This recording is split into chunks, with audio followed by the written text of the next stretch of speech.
May isang hayop na laging nakangiti. Ito ang quokka. Sila ang tinatawag na pinakamasayang hayop sa buong mundo. Bakit kaya? Tara alamin natin. Ang quokka ay isang maliit na marsupial na matatagpuan lamang sa Australia. Kilala sila sa kanilang palaging nakangiting mukha na nagbibigay sa kanila ng palayaw na happiest animal on earth. Ang mga quokka ay karaniwang kumakain ng damo at iba't ibang uri ng halaman na nagbibigay sa kanila ng sapat na nutrisyon para sa kanilang araw-araw na pamumuhay. Sila ay mababait at hindi takot sa tao, kaya madalas silang lumalapit sa mga bisita sa kanilang natural na tirahan. Ang kanilang pagiging palakaibigan ay nagiging dahilan upang sila ay maging paborito ng mga turista. Sa kabila ng kanilang maliit na sukat, ang mga quokka ay may malaking papel sa ekosistema ng kanilang tirahan. Ang kanilang presensya ay mahalaga sa pagpapanatili ng balanse ng kalikasan. Kaya naman, mahalaga na protektahan at pangalagaan ang kanilang mga tirahan upang masiguro ang kanilang patuloy na pag-iral sa mundo.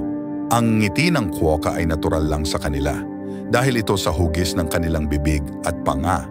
Pero ang pagiging mapaglaro at mausisa nila ay nakakahawa. Parang lagi silang masaya.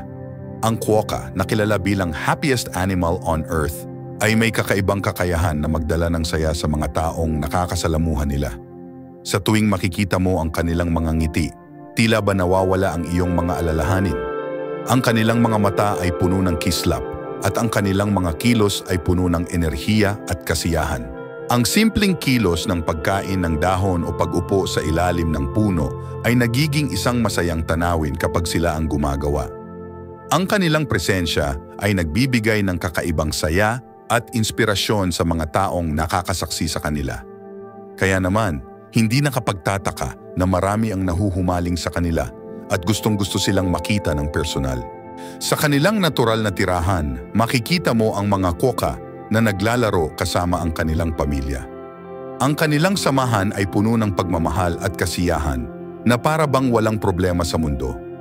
Ang kanilang simpleng pamumuhay ay isang paalala na ang tunay na kasiyahan ay matatagpuan sa mga simpleng bagay sa buhay. Ang quokka ay isang simbolo ng kaligayahan at kasiyahan na nagbibigay inspirasyon sa atin na maging masaya sa kabila ng mga hamon ng buhay. Ang quokka ay nagpapaalala sa atin na importante ang maging masaya. Ang mga quokka, na kilala bilang ang pinakamasayang hayop sa mundo, ay may kakaibang ngiti na tila ba laging masaya.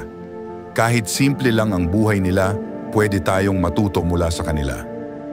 Sa kabila ng kanilang maliit na sukat at simpleng pamumuhay, ang mga quokka ay nagagawang maging masaya sa bawat araw. Ang kanilang kasiyahan ay hindi nakasalalay sa material na bagay o marangyang pamumuhay. Sila ay masaya dahil sa kanilang kapaligiran at sa kanilang mga kasama. Ang mga quokka ay nagpapakita ng kahalagahan ng pagkakaroon ng positibong pananaw sa buhay. Sa bawat kagat ng dahon, sa bawat pagtalon, at sa bawat pakikipaglaro sa kanilang mga kaibigan, ipinapakita nila na ang tunay na kasiyahan ay matatagpuan sa mga simpleng bagay. Ingatan natin ang mga hayop at ang kanilang tahanan. Ang kanilang kaligayahan ay nakasalalay sa atin. Sa pamamagitan ng pagprotekta sa kanilang natural na tirahan, tinitiyak natin na patuloy silang magiging masaya at ligtas. Kailangan nating magtulungan upang mapanatili ang kanilang kalikasan. Ang bawat isa sa atin ay may papel na ginagampanan sa pag-aalaga sa ating kapaligiran. Sa huli, ang mga quokka ay nagpapaalala sa atin na ang kasiyahan ay hindi lamang para sa atin, kundi para rin sa lahat ng nilalang sa mundo. Kaya't maging masaya, mag-ingat at magbigay ng kasiyahan sa iba tulad ng ginagawa ng mga quokka.